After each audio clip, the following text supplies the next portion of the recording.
just have this, but we'll give Kathy a chance to show up. Oh, she's almost done. She's making some copies. I take it this dude didn't last night. Yeah, yeah. Got downstairs, thought, oh my God, Yeah, but then- fires. Yvonne's hoping she gets a phone call from her daughter, so that could have some. This happens once a year. What is it? She calls once a year saying Once a hello, year, everything's so- good. She's in Washington DC. So I was just like. Oh, wow, okay. When'd you take off? When 5:45 this morning. Those counties up there. Oh, driving north? Yeah. Oh, yeah. On the bus, yeah, okay. 10 hours roughly. Down to 11%. I'm not gonna last. On here? No, on this. That's awesome. That's awesome. It really is. No, I was texting Di a little bit, and I just sent Bender a text asking. Oh, in the PowerPoint.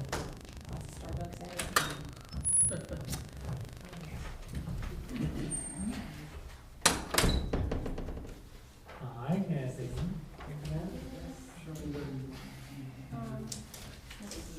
Grazie. Oh, yeah.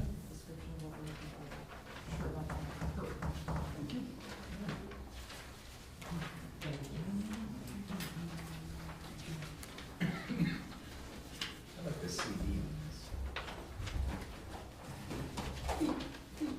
Yeah, I'm just trying to make up for this. So I go ahead and move. Yes. Sure. I'm calling the public hearing to order. This is the first of two public hearings to be held regarding the Community Development Block Grant Program for the years 2015, 2016, and 2017. The purpose of this hearing is to take public comments regarding potential projects for funding. The second hearing will be held on October 21st at 10 a.m. The purpose of that hearing is to review project descriptions prepared in follow-up to this hearing. Yvonne, would you like to add to that? Sure, I'll just give a brief description of the kinds of projects that we're looking for, and the goals of the Community Development Block Grant Program are to serve low to moderate income audiences, and projects must address one of the following. First item is to address slum and blight, usually through demolition. Second would be any improvements to historic buildings. Third, projects of benefit to the elderly, disabled, or low income. Fourth, elimination of architectural barriers to access a public building. So any project would have to fit into one of those categories. Is there anyone from the public wishing to comment? Do any members of the council wish to come? I have a couple of questions.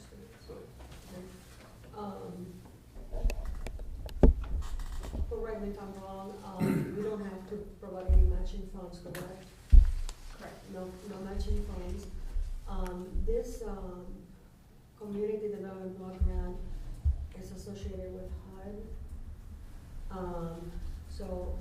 My question is, taking this money,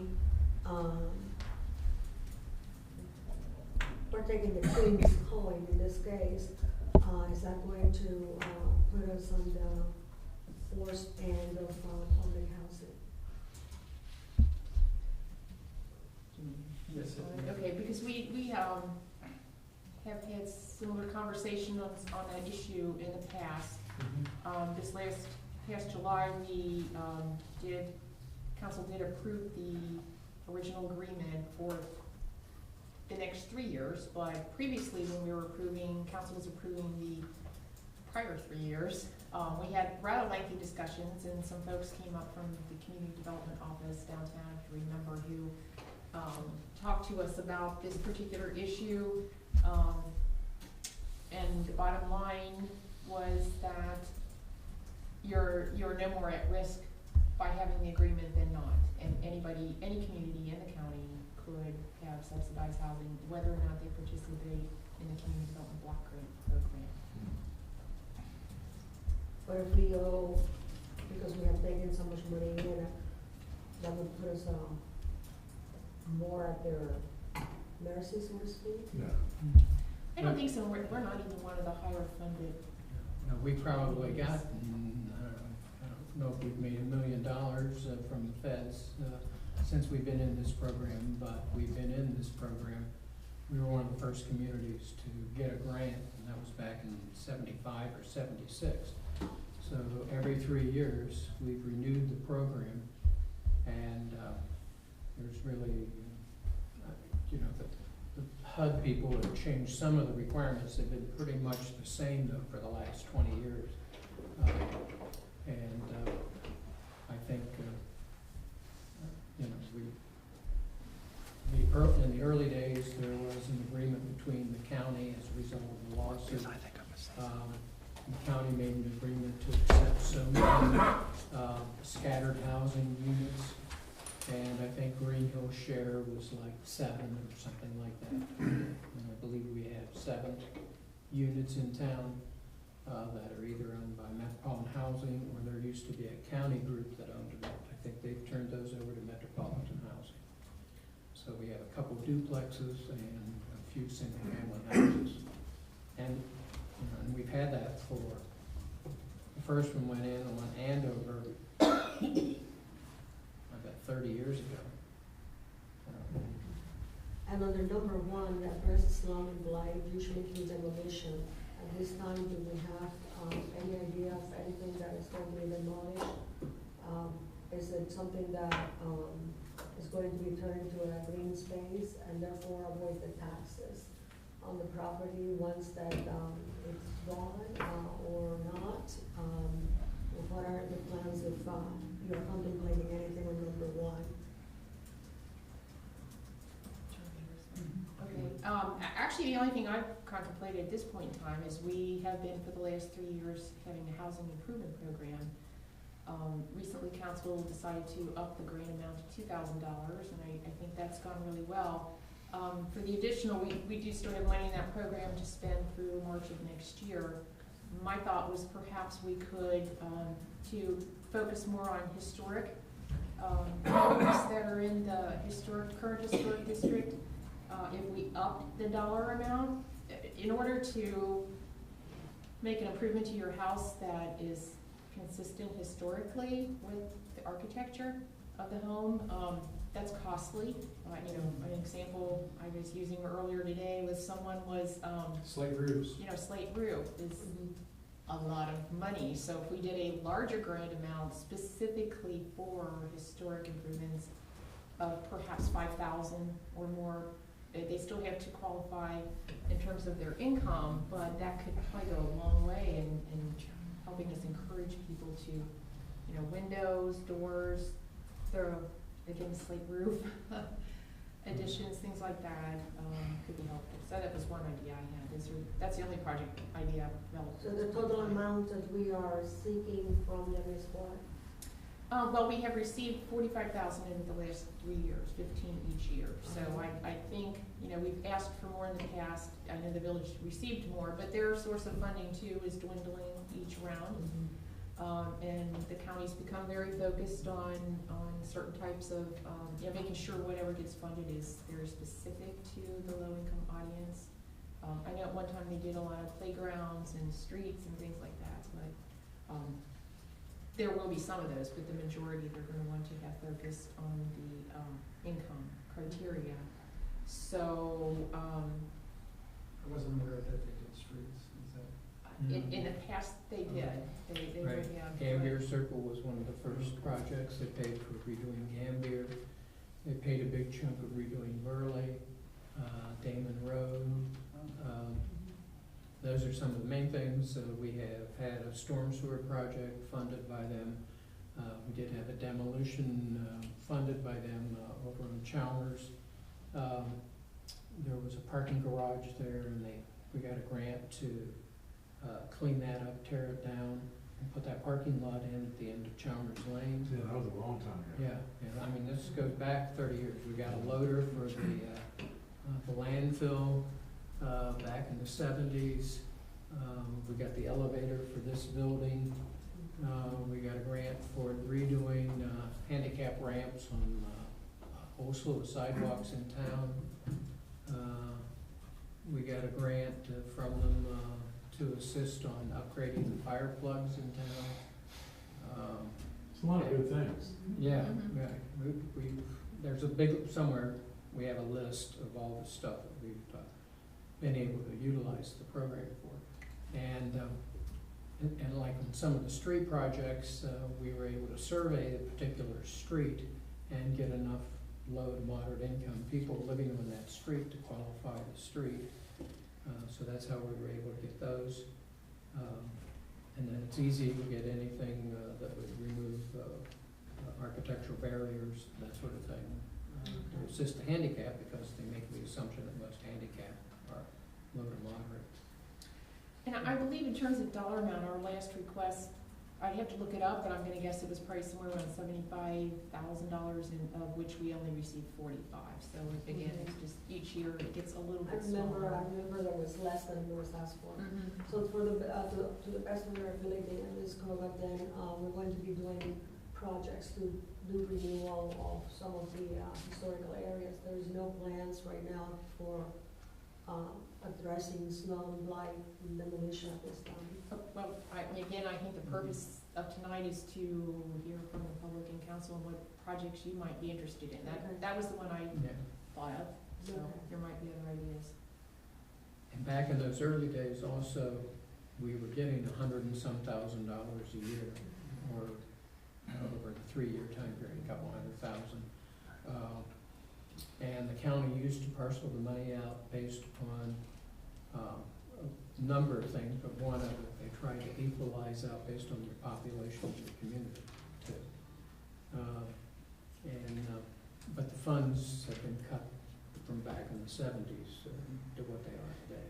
Now, with this, this allowance for, historical things, would that be something, remember that 8 months ago we discussed about maybe, placing some historical lamppost lights on the, what it's supposed to be, like we call our downtown area. We brought it up in, January because we received an email of that, and they were very, very costly. And at that point, we discussed to find, perhaps a grant for that. Is that something that falls into that category or not? I think that would be very tough to. Okay. Yeah, I think David Adams was kind of heading that up and got Yeah. some different estimates. And Yeah, and he sent me the copies that we Yeah. discussed at the first meeting that we Yeah. had. Yeah, And I This sent it is to a everybody. source of. Okay.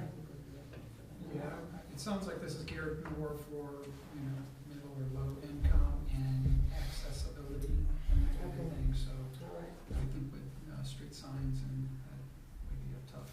Well, it would and actually, we may have gotten some money out of them for streetlights, when we bought the streetlights in the A and the B block, Okay. C and D block. That's what I thought it But- would be, yeah. But there was enough low to moderate income people in those areas that were able to qualify.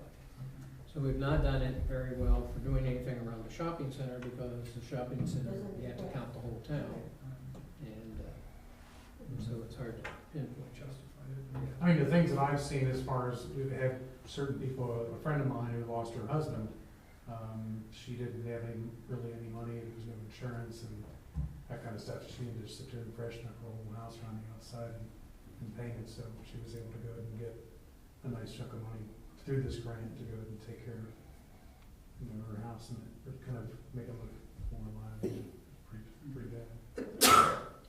I mean, that's where I see a lot of it. It would seem like it'd be helpful for somebody to be a part of, hey, God, I really want to do some either nice landscaping or put some new windows in and some new siding, and, because it really just freshen up what you have and go after that. I think it's Other comments from council?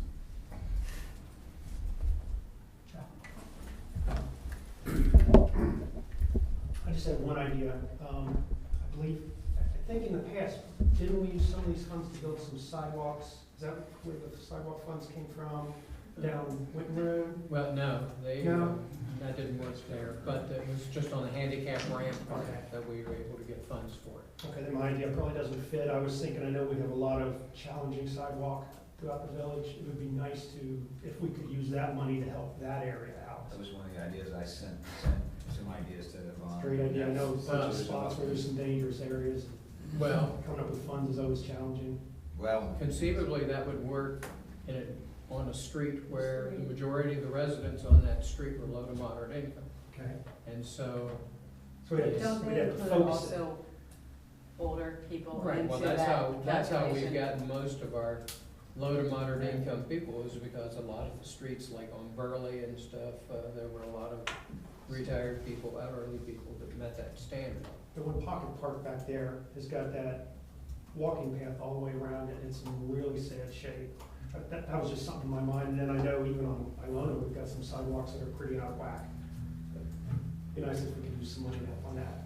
Isn't it true though, I guess the people that have the sidewalk in front of their house, that's their Idea. responsibility It is. to replace them. But again, if the people are low income and have difficulty with that, that would be a nice place to use, if it could be used that way. Right, is what yeah, I'm saying. right, with low income. Yeah. Does it make sense to have on that, to encode areas with the potential areas? Well, when I spoke with the individual this year Oh, to yeah, sure. get a feel for projects, I don't think we anymore have any one particular area, which did limit us, and we'd almost have to look at a larger, income basis type project. The way we were able to pinpoint things, like on a particular street, because we could survey that street because with our income tax base. So you didn't make anybody's name public. Sure. But the tax commissioner could survey that and give me how many houses were in this income category and how many weren't. And so, like Brompton was, probably 60% or more was low to moderate income, because so many people were retired or elderly. Sure. And I don't know if the RETA people can survey a street or not if we get to that point. It might be worth at least asking the question to know if target areas would be viable for the money. Any other comments?